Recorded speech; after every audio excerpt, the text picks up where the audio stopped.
تخيل لو قلت لك ان في موبايل اندرويد تقدر تنقل منه صورة لموبايل ايفون بمجرد ان انت بس تقربهم من بعض بالمنظر ده، زي ما بتعمل بالظبط في الاير دروب ما بين ايفونين، وتقدر تصور صورة بس لايف علشان ما يفوتكش اي لحظة قبلها او بعدها، وممكن تاخد الموبايل وتنزل بيه تحت المية وتصور بيه لحد نص ساعة متواصل. فاحب اقول لك ان دي كلها مميزات موجودة في سلسلة الاوبو رينو 13 الجديدة اللي انا معايا منها بقالي فترة موبايلين قاعد بجربهم، وهما الاوبو رينو 13 العادي والاوبو رينو 13 برو. والحقيقة موبايلات قوية وفيها حاجات حلوة جدا. النهاردة التركيز اكتر هيكون على ال 13 العادي، فلو مهتم تعرف عنه اكتر تنساش تتابع الفيديو ده للاخر وتقولي رأيك في الكومنتات.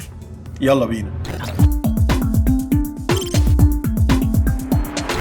صباح الخير ومساء الفل على الكل، انا اندرو وديد، ونتكلم النهارده شويه مع بعض عن الاوبو رينو 13. والحقيقه ده تليفون جديد في الفئه المتوسطه وفيه امكانيات قويه جدا بالنسبه للفئه بتاعته، احب ارغي معاك فيها جدا. بدايه من العلبه بتاعته اللي اول ما هتمسكها هتلاقي فيه عليها تصميم كده لجناح الفراشه، اللي هو الحقيقه مش غريب خالص عن ظهر الموبايل. لو بصيت عليهم كده جنب بعض هتحس ان هم بيكملوا بعض ويعملوا الفراشه كده بالجناحات بتاعتها. وعشان اشاركك معايا تجربه الانبوكسنج للرينو 13 وال13 برو كمان، تلاقي كنت نزلت على المنصات كلها فيديو بالطول كده قصير عباره عن انبوكسنج للموبايلين دول، وتشوف المحتويات بتاعتهم في يعني اجواء كده لطيفه ومزيكا ويعني جرافيكس كده وحاجات حلوه، فروح اتفرج عليه بعد الفيديو ده. لكن خلينا نتكلم في الموبايل نفسه دلوقتي. لكن كالعاده قبل ما نخش في التفاصيل بتاعته تنساش تعمل لايك للفيديو وتشترك في القناه لو لسه ما اشتركتش، وتدوس على زرار الجرس عشان ما يفوتكش اي فيديو اول ما بينزل على طول. الاوبو رينو 13 الجديد لو بصينا على التصميم بتاعه كده اول حاجه فتلاقي ان الحواف بتاعته كلها مصنوعه من الالومنيوم، او اللي هم بيسموه الايروسبيس جريد الومنيوم، اللي هي درجه من الالومنيوم كمان بتستحمل كده وجودتها عاليه جدا، مع وزن خفيف 181 جرام، وظهر مصنوع بالكامل من قطعه واحده من الازاز كده. بصراحه احساسه بريميوم جدا لما تشوفه كده، خاصه مع ديزاين جناح الفراشه اللي وريتهولك من شويه ده. ولو طلعت فوق هتلاقي مجموعه الكاميرات اللي محطوطه في بروز خفيف برده في قطعه ازاز كده. هما الحقيقه عدستين اساسيين اللي هما الكاميرتين، الكاميرا الاساسيه والالترا وايد هنتكلم عنها قدام شويه. ومن فوق هنا هتلاقي عندك الانفراريد بلاستر لو عايز تستخدمه كريموت كنترول للاجهزه بتاعتك، وسماعه كمان موجوده هنا من فوق، لان السماعات اللي موجوده عندك ستيريو، في سماعات من فوق وسماعات من تحت لتجربه مشاهده فيديوهات او العاب ممتعه. والازاز اللي قدام محمي بطبقه جوريلا جلاس علشان يستحمل يعني اكتر.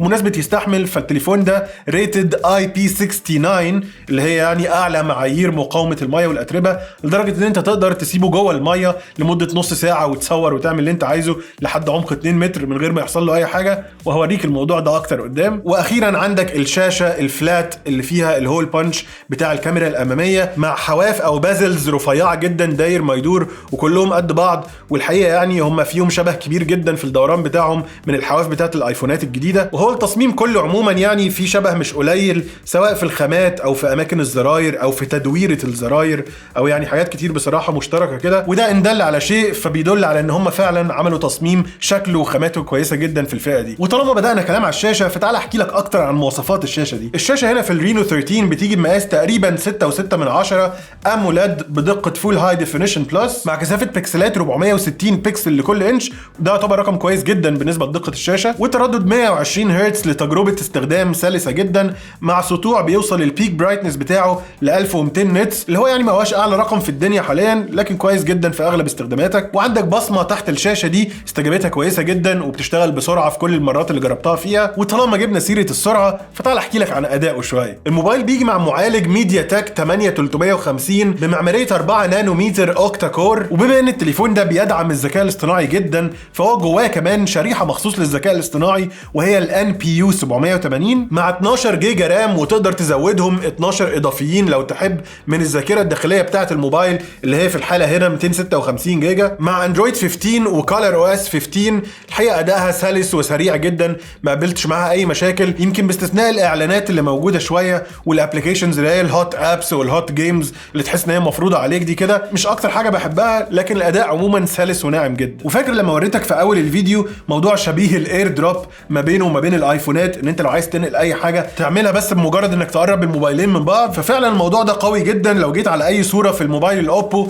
وعملت شير وقربته بس من ايفون يكون فاتح الاير دروب، هتلاقي على طول ان ظهر لك في الايفون شاشه كده بيقول لك بس نزل ابلكيشن صغير جدا بتاع اوبو اللي هو اسمه او بلس، واول ما هيفتح الابلكيشن ده على طول هتلاقي الصوره اتنقلت من موبايل الاوبو للايفون بتاعك، وتقدر تفتحها عادي جدا، وهتلاقي كل الجوده بتاعتها العاليه. وعايز اقول لك حتى هتلاقي مكتوب هنا على طول انها متصوره بالاوبو رينو 13 5G، ونوع الكاميرا وكل تفاصيل الصوره اتنقلت للايفون بشكل كامل. موضوع لطيف بصراحه، بس هو مش بنفس السلاسه والسهوله بتاعت ايفونين مع بعض، لكن اكيد خطوه اسرع بكتير من ان احنا كنا نقعد بقى نشوف واتساب جروب ونبعت للموبايل التاني وهكذا. الموضوع هنا سهل الدنيا قوي. وطبعا خاصيه زي كده تقول لك ان الموبايل بيدعم NFC، عشان لما جوجل والت تشتغل ان شاء الله قريب في مصر تقدر تدفع برضو بالموبايل زي ابل باي حاليا في الايفونات، فدي ميزه ممكن تفرق مع ناس كتير وهم بيختاروا تليفون جديد. اما بالنسبه لتجربه الالعاب، فلعبه زي PUBG كانت شغاله كويس جدا باعدادات HDR وفريم ريت الترا، وزي ما انت شايف اللعبه ماشيه سلسه ومفيش اي مشاكل ولا اي تقطيع ولا اي حاجه. فبصراحه تجربه الالعاب كانت لطيفه جدا، وما حسيتش ان الموبايل بيسخن قوي في ايدي، بس للامانه ما لعبتش لمده طويله برضو فما قدرتش احكم على ده قوي. وبالنسبه للبطاريه بتاعه الموبايل فبتيجي بسعه 5600 ملي امبير مع قدره شحن 80 واط، تقدر تستخدم معاها الشحن اللي جاي معاه في العلبه ده، وبصراحه دي ميزه برضو كويسه جدا تخليه يتشحن من 0 ل 100% في حوالي 48 دقيقه. لكن الحاجه اللي مش موجوده فيه وكنت اتمنى تبقى موجوده بس ما بنشوفهاش كتير في الفئه دي هو الوايرلس تشارجنج. فالموبايل ده لا يدعم الشحن اللاسلكي، لكن بيدعم قدرات للذكاء الاصطناعي كتير بصراحه، وانا من تجربتي ليهم كنت مستمتع قوي. زي مثلا لو انت فاتح اي موقع كده اونلاين، تيجي بكل سهوله من فوق على اليمين كده وتسحب وتقول له AI summary، هيقوم قاري الصفحه دي وابتدي يعمل لك زي ملخص ليها بكل سهوله. هتلاقي كل حاجه اتكتبت في نقط كده، يعني دي كانت مثلا صفحه اونلاين عادي على الموقع بتاع اوبو عن الموبايل ده، فلما خليته يلخصها راح ملخص لك الصفحه دي في شكل نقط كده مرتبه وواضحه جدا، ودي ميزه لطيفه ممكن تستخدمها في اي حاجه بتقراها. وقدرات الذكاء الاصطناعي دي برضو ظهرت بشكل كويس جدا في الكاميرات بتاعه الموبايل. تعال نتكلم عن الكاميرات شويه. فعندك في الرينو 13 في عدستين اساسيين، عدسه رئيسيه 50 ميجا بكسل بفتحه عدسه 1.8 وفيها مثبت بصري للصوره كمان، والعدسه الثانيه هي الالترا وايد بدقه 8 ميجا بكسل وفيها اوتو فوكس، وده بيساعد جدا لما تيجي تصور حاجه من قريب قوي. وهنا عندك عدسه للعمق او الدبث سنسور مع فلاش LED موجود هنا، وكاميرا سيلفي 50 ميجا بكسل بفتحه عدسه f2 وبرده بتدعم الاوتو فوكس عشان لما تصور نفسك. وبصراحه اداء الكاميرا لما جربتها عجبني جدا وطلع صور لطيفه جدا زي اللي انت شايفهم دول. لو بصيت هتلاقي تشبع الالوان كويس، والصوره حاده كده وفيها شاربنس لطيفه، والدايناميك رينج كويس، قادر تشوف السما وقادر تشوف الحتت المظلمه، وده فستق على فكره، فرد جديد في العيله عندي. وبشكل عام عجبني اداء الكاميرات في الصور للموبايل ده، فقول لي رايك برضو من السامبلز اللي انت شايفها قدامك. اما بالنسبه للفيديوهات فالموبايل بيصور لغايه 4K 60 فريم في الثانيه، فجوده الفيديوهات برضو كانت معقوله جدا زي السامبلز اللي انت شايفها قدامك، وتقدر تعتمد عليها بشكل كبير لو عايز تصور بالموبايل. اما حاجه من الحاجات المميزه جدا في الكاميرات بقى هو التصوير تحت الميه. انت لما تفتح ابلكيشن الكاميرا وتروح في مور هتلاقي عندك هنا مود اسمه اندر ووتر او التصوير تحت الميه، وساعتها هتلاقيه قفل التاتش بتاع الشاشه وبقى عندك التحكمات كلها من الزراير اللي على الجنب هنا، سواء تصور صوره او فيديو او تقفل الشاشه خالص. وعشان تطلع من المود بتاع التصوير تحت الميه ده هتفضل دايس على زرار الباور كده 3 ثواني وهتلاقيه بيعد وبعد كده عمل الاصوات اللي بتخرج اي ميه دخلت في الفتحات بتاعه الموبايل. ودي ميزه هتديك القدره انك تمشي بالموبايل كده، ولما تحب تنزل بالموبايل في حمام سباحه تقدر تنزل بيه عادي جدا وتصور تحت الميه من غير اي مشاكل، والموبايل يطلع بعد كده معاك من غير ما يكون حصل له اي اضرار. معاك لحد نص ساعه وعمق 2 متر، ما تزودش عن كده. اما بالنسبه لقدرات الذكاء الاصطناعي اللي في الكاميرا، فلو عندك صوره مثلا فيها اشخاص حابب ان انت تشيلهم، بكل سهوله هتدخل على اديت، بعد كده AI اديتور، وبعد كده عندك مجموعه تولز AI هنا انك تعلي جوده الصوره او انك تعمل لها ان بلور. لو هي صوره مزغلله شويه تقدر بالذكاء الاصطناعي تقلل درجه الزغلله اللي حاصله دي، او تقلل الانعكاسات لو انت مثلا متصور قدام ازاز او حاجه، او خاصيه AI ريسر ان انت تعلم مثلا على اشخاص انت عايز تشيلهم من الصوره. والحقيقه الموبايل بيعمل دور قوي جدا في ان هو يتخيل ويتوقع ايه اللي ممكن يبقى ورا الناس دي علشان يشيلهم ويحط مكانهم حاجه منطقيه جدا زي ما تشوف دلوقتي. وزي ما انت شايف فهو ملى الفراغات اللي مكان الناس اللي كانت واقفه كده بشكل مبهر قوي بصراحه، والصوره طلعت زي ما انت عايز بالظبط، تنفيذ مبهر بصراحه. وقبل ما اقفل معاك الفيديو حابب اقول لك سريعا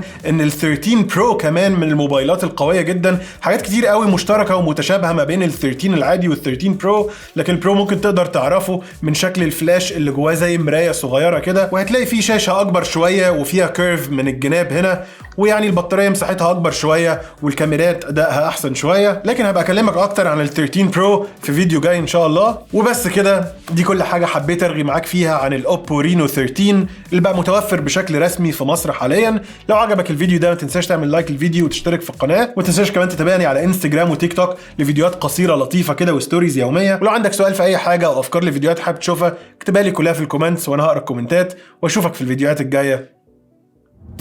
سلام.